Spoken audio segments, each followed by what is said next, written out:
दोस्तों, भगवान शिव के बारे में ऐसा कहा जाता है कि भगवान शिव त्रिलोक के आदि और अंत के देवता हैं, जिनके आगे दुनिया की सभी शक्तियां असफल हो जाती हैं। लेकिन क्या आपको मालूम है आखिर भगवान शिव का जन्म कैसे हुआ था? उनकी माता कौन थी और उनके पिता का क्या नाम था? उन्होंने किससे अपनी शिक्षा प्राप्त की थी और किस किस को शिक्षा का दान दिया था?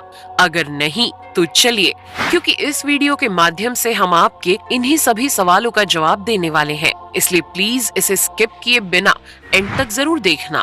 दोस्तों, आज सबसे पहले भगवान शिव के जन्म से जुड़ी पहली कहानी यानी शिव पुराण की एक लोकप्रिय कथा के बारे में बताने वाले हैं। शिव पुराण के अनुसार भगवान शिव को स्वयंभू माना जाता है, जिसका मतलब होता है कि भगवान शिव का जन्म स्वयं ही हुआ था।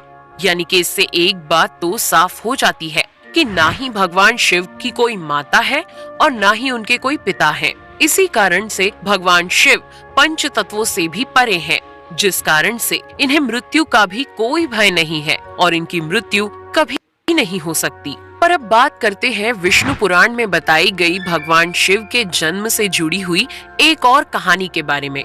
विष्णु पुराण में बताया गया है कि भगवान विष्णु के माथे से निकलने वाले तेज के कारण भगवान शिव की उत्पत्ति हुई थी और उनके नाभि से निकलते हुए तेज से कमल पर विराजमान ब्रह्मा जी का जन्म हुआ था। मगर दूसरी ओर भगवान विष्णु के जन्म के बारे में शिव पुराण में बताया गया है कि एक बार की बात है जब भगवान शिव अपने घुटने मल रहे थे और उनके घुटनों से निकलने वाले मैल से भगवान श्री विष्णु जी का जन्म हुआ था। पर अगर ऐसा हुआ है तो विष्णु पुराण और शिव पुराण एक दूसरे से बिल्कुल अलग हैं। इस कथा के अलावा भगवान शिव के जन्म की एक और पौराणिक कथा काफी ज्यादा पॉपुलर है, जिसे शायद आपने बड़े बुजुर्गों से सुना होगा। पर अगर नहीं सुना तो आपकी जानकारी के लिए बता दें कि एक बार की बात है जब भगवान विष्णु और परम ब्रह्मा जी के बीच इस बात पर बहस छिड़ गई थी कि आखिर इस संसार में सबसे महान कौन है। और जब भगवान विष्णु और भगवान ब्रह्मा इस बात को लेकर बहस कर रहे थे तो एक जलते हुए खंबे के रूप में महादेव उनके बीच आए थे। दोस्तों, वो दोनों इस रहस्य को नहीं समझ पाए और तभी अचानक से एक आवाज आई जिसने कहा कि जो भी इस खंबे का छोर ढूंढ लेगा वही सबसे महान कहलाएगा। ऐसा सुनते ही ब्रह्मा जी ने एक पक्षी का रूप लिया और खंबे का ऊपरी हिस्सा ढूंढने निकल गए। वहीं विष्णु जी ने वराह का रूप धारण किया और खंबे का अंत ढूंढने निकल गए। बहुत देर तक खोजने के बाद भी दोनों में से किसी को भी खंबे का छोर नहीं मिला और दोनों हार मानकर वापस आ गए। जिसके बाद भगवान शिव अपने असली रूप में आए और फिर भगवान विष्णु और ब्रह्मा जी ने ये मान लिया कि महादेव ही सबसे महान और शक्तिशाली हैं। इनसे बड़ी शक्ति इस दुनिया में कोई नहीं है। इसके साथ ही शिव पुराण में बताया गया खंबा इस बात को दर्शाता है कि ना ही भगवान शिव जन्मे थे और ना ही उनका कोई अंत है।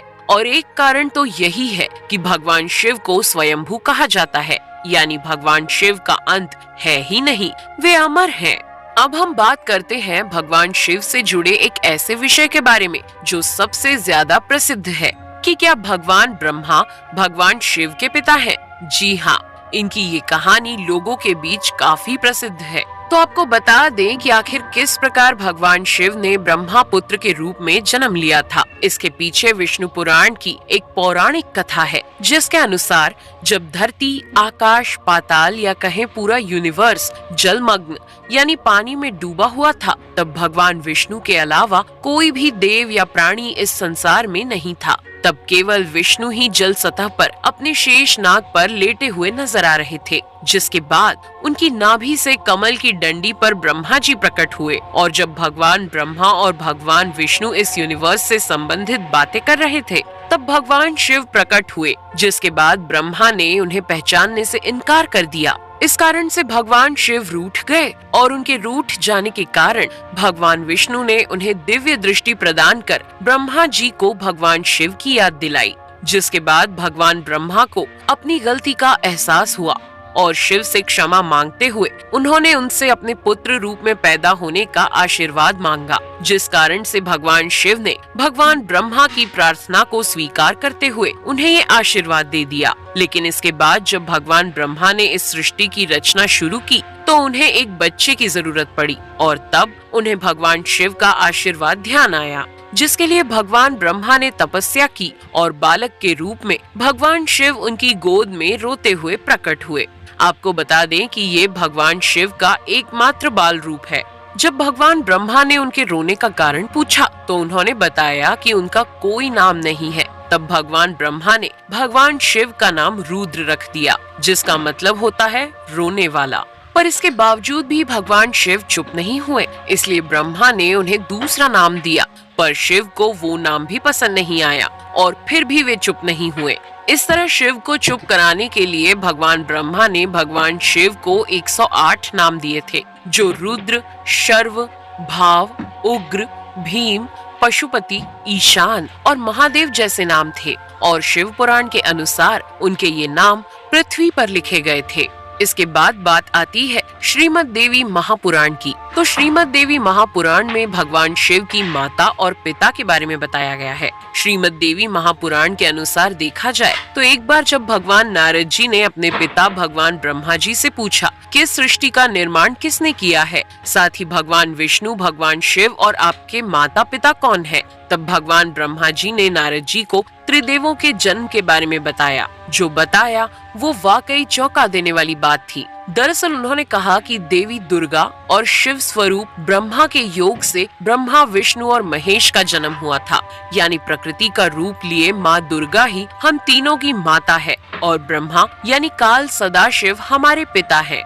इसके साथ ही श्रीमद् देवी महापुराण में भी भगवान विष्णु और भगवान ब्रह्मा के बीच हुए झगड़े की एक कहानी मिलती है, जिसके अनुसार एक बार श्री ब्रह्मा जी और विष्णु जी में झगड़ा हुआ और दोनों में बहस छिड़ी हुई थी। तब भगवान ब्रह्मा ने कहा कि सृष्टि को मैंने बनाया है और मैं ही प्रजापिता हूँ, जिसके जवाब में भगवान विष्णु जी ने कहा कि मैं आपका पिता हूँ, क्योंकि आप मेरी नाभि से निकले हुए कमल से पैदा हुए हैं। और धीरे धीरे कर ये बहस बढ़ती गई। दोस्तों, इसके बाद इन दोनों का झगड़ा सुनकर सदाशिव वहाँ पहुँचे और उन्होंने कहा कि पुत्रों, मैंने ही तुमको इस संसार को बनाने और इसे संभालने के केवल 2 काम दिए हैं। इसी प्रकार मैंने शंकर और रुद्र को संहार और तिरोगति के कार्य दिए हैं। इसके साथ ही उन्होंने कहा कि मेरे 5 मुख हैं। एक मुख से अकार, दूसरे मुख से उकार, तीसरे मुख से मुकार, चौथे मुख से बिंदु और 5वें मुख से नाद यानी कि शब्द प्रकट हुए हैं।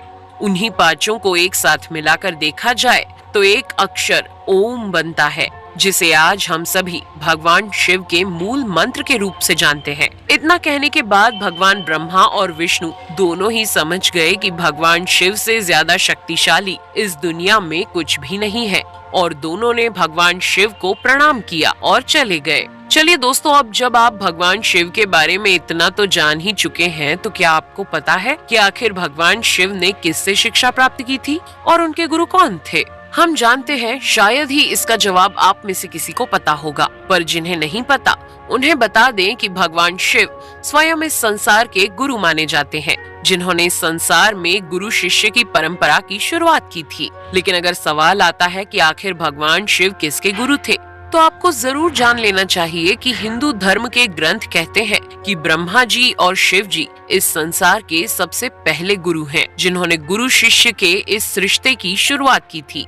जहां भगवान ब्रह्मा ने अपने मानस पुत्रों को शिक्षा प्रदान की थी, वहीं भगवान शिव ने अपना ज्ञान केवल अपने 60 शिष्यों को दिया था। यानी भगवान शिव 60 शिष्यों के गुरु थे और वे जिन शिष्यों के गुरु थे उन्हें आज के समय में सप्त ऋषियों का दर्जा दिया गया है। तो दोस्तों, ये थे भगवान शिव के जन्म से जुड़े हुए कुछ फैक्ट्स, जो आपको कैसे लगे हमें कमेंट करके जरूर बताइए। साथ ही अगर आपको वीडियो पसंद आया हो तो इसे लाइक और चैनल को सब्सक्राइब करना बिल्कुल ना भूलें। धन्यवाद।